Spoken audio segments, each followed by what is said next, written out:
At 69 years old, Gerry Cooney has finally opened up about the darkest chapters of his life, confirming what many suspected all along. Known as the Gentle Giant, Cooney was one of boxing's most recognizable faces in the 1980s. A towering heavyweight with a devastating left hook who never quite captured the championship that seemed within his grasp. But behind the imposing 6'6" frame and thunderous punching power lay a story far more complex and heartbreaking than anyone imagined. Cooney's journey begins not in triumph, but in trauma. Born in 1956 in Manhattan and raised on Long Island, his childhood was dominated by an abusive, alcoholic father named Tony Cooney. The household was filled with fear and violence, creating deep wounds that would shape everything that followed. This wasn't just occasional harsh discipline. It was persistent physical and emotional abuse that left young Gerry with what he describes as persistent feelings of unworthiness that would haunt him for decades. Boxing became Gerry's escape and his curse. The gym offered structure his home lacked, and the ring became an outlet for the primal rage building inside him. That anger, born from his father's cruelty, fueled the devastating power that would make him famous. Even his brother Tommy turned to boxing, reaching the Golden Gloves finals, suggesting the entire family used the sport as a coping mechanism for their toxic home environment. Cooney's amateur career was remarkable. He compiled a 55-3 record and won 2 New York Golden Gloves titles. These victories gave him something he'd never experienced at home: validation and a sense of worth. But just as he prepared for the 1976 Olympic trials, his father died unexpectedly. The loss devastated Cooney so completely that he abandoned his Olympic dreams, a decision that reveals just how deeply his father's abuse had affected him psychologically. If you're enjoying this deep dive into one of boxing's most complex figures, hit that subscribe button and let me know in the comment charged nickname that Cooney himself would later reject, saying he just wanted to box. But that night of triumph carried a devastating personal cost. Cooney later revealed that the very night he knocked out Ken Norton was when his serious struggles with drugs and alcohol began. The pressure and celebrity that came with sudden fame overwhelmed his already fragile psychological state. The validation he'd desperately sought became the catalyst for his downfall. Success, it seemed, was more terrifying than failure for someone who'd been conditioned to expect worthlessness. The build-up to his title fight against Larry Holmes became one of boxing's most controversial and racially charged promotions. Don King orchestrated a campaign that capitalized on America's desire for a white heavyweight champion after decades of dominance by black fighters. The atmosphere grew so toxic that police snipers were positioned on rooftops at Caesar's Palace due to death threats against Holmes. In a final act of disrespect, the ring announcer broke tradition by introducing Holmes first, widely condemned by the boxing community. The fight on June 11, 1982, set records with a $7.29 million gate and guaranteed purses of $10 million for Holmes and $8.5 million for Cooney.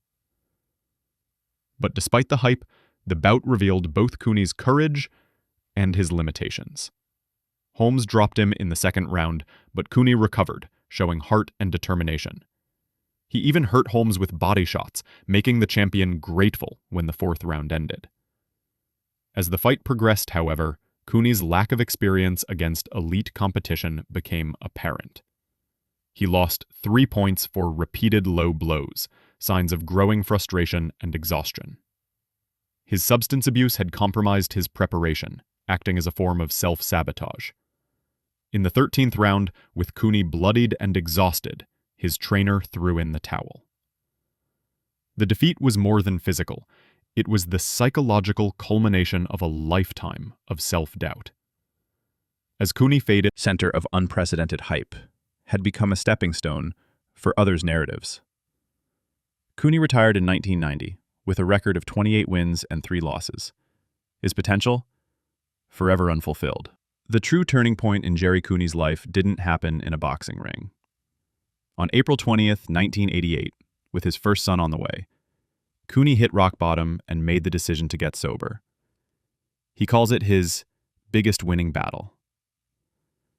After seeing an advertisement for the Seafield Center treatment facility, a powerful inner voice told him he had to change.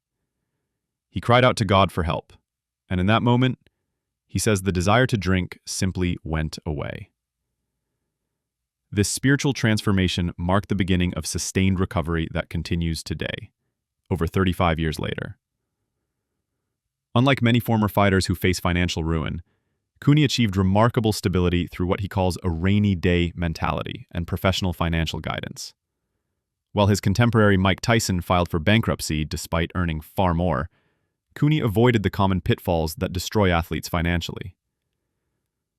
More importantly, Cooney found purpose beyond personal validation. He founded FIST, Fighters Initiative for Support and Training, a nonprofit helping retired boxers transition to life after boxing.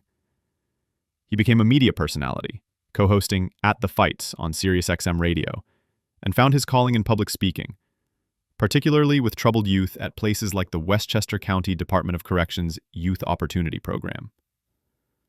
His advocacy against domestic violence and substance abuse transforms his personal pain into inspiration for others.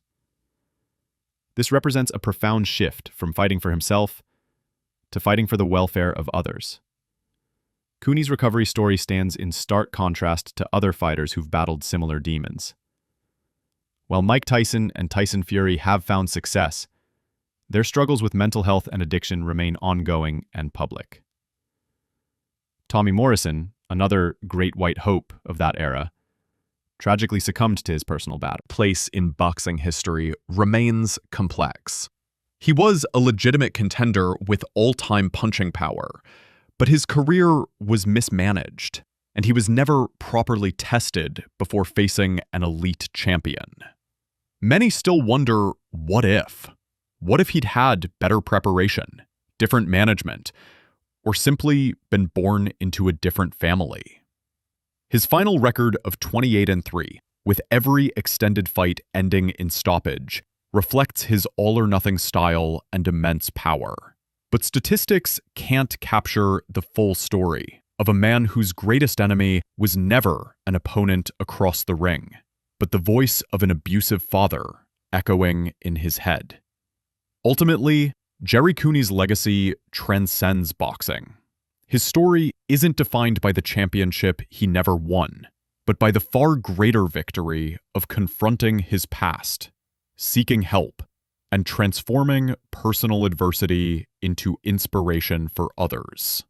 He evolved from the great white hope to something far more meaningful, a champion of recovery, whose greatest triumph was the healing he found outside the ropes.